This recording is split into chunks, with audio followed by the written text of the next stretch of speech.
শেষ পর্যন্ত সব গুঞ্জন সত্যি হতে চলেছে। ফুটবল ইতিহাসের অন্যতম সফল কোচ কার্লো আনচেলত্তি আসছেন ব্রাজিলের ডাগআউটে। দর্শক, কার্লো আনচেলত্তি সম্পর্কে আপনাদের কি মতামত তা আমাদের কমেন্টে জানিয়ে দিন।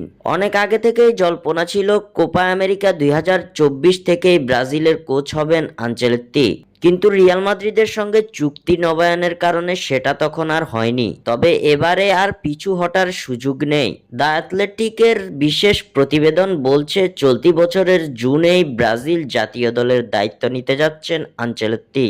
রিয়াল মাদ্রিদের সঙ্গে দীর্ঘ সম্পর্কের ইতি টেনে সেলেসাওদের ডাগআউটে দেখা যাবে তাকে। এমনকি ক্লাব বিশ্বকাপেও থাকছেন না রিয়াল মাদ্রিদের কোচ হিসেবে। নিজের শিষ্যদের নাকি তিনি আগেই জানিয়ে দিয়েছেন বিদায়ের কথা। চুক্তি আপাতত 1 বছরের জন্য, মানে 2026 বিশ্বকাপে আনচেলত্তির অধীনেই খেলবেন ভিনিসিয়াস রদ্রিগোরা। সূত্র বলছে আর্সেনালের বিপক্ষে চ্যাম্পিয়ন্স লিগ থেকে বিদায়ের পর থেকেই আলোচনায় এগিয়ে গেছে দ্রুত। সিবিএফ এর প্রতিনিধি দিয়েগো ফার্নান্দেজ নাকি 2বার সাক্ষাৎ করেছেন আনচেলত্তির সঙ্গে।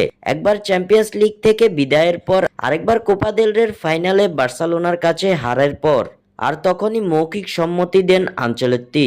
স্কাই ইতালিয়ার বিশ্বস্ত সাংবাদিক ফ্যাব্রিজিও রোমানো নিশ্চিত করেছেন সব আলোচনা চূড়ান্ত। সিবিএফ এর শর্ত ছিল ক্লাব বিশ্বকাপের আগেই ব্রাজিলের দায়িত্ব নিতে হবে আনচেলত্তিকে, এবং সেটাই হচ্ছে। এখন শুধু আনুষ্ঠানিক বিদায়ের অপেক্ষা। রিয়াল মাদ্রিদ আনচেলত্তিকে পুরো চুক্তির বেতন দিয়ে বিদায় জানাতে চায়, এমনকি তাকে ক্লাব অ্যাম্বাসেডর করার প্রস্তাবও রয়েছে টেবিলে। তবে সবশেষ খবর, ব্রাজিল দলে কাদের সহকারী কোচ হিসেবে আনবেন আনচেলত্তি সেই পরিকল্পনা শুরু করে দিয়েছেন এই কোচ। তবে এবার তার ছেলে ডেভিড আনচেলত্তিকে পাচ্ছেন না কোচিং স্টাফে, এটা এক প্রকার নিশ্চিত। এখন শুধু সময়ের অপেক্ষা। ইতালিয়ান মাস্টারমাইন্ড আনচেলত্তি এবার ব্রাজিলকে নিয়ে যেতে পারবেন কিনা নতুন উচ্চতায়, তা দেখার অপেক্ষায় পুরো ফুটবল বিশ্ব।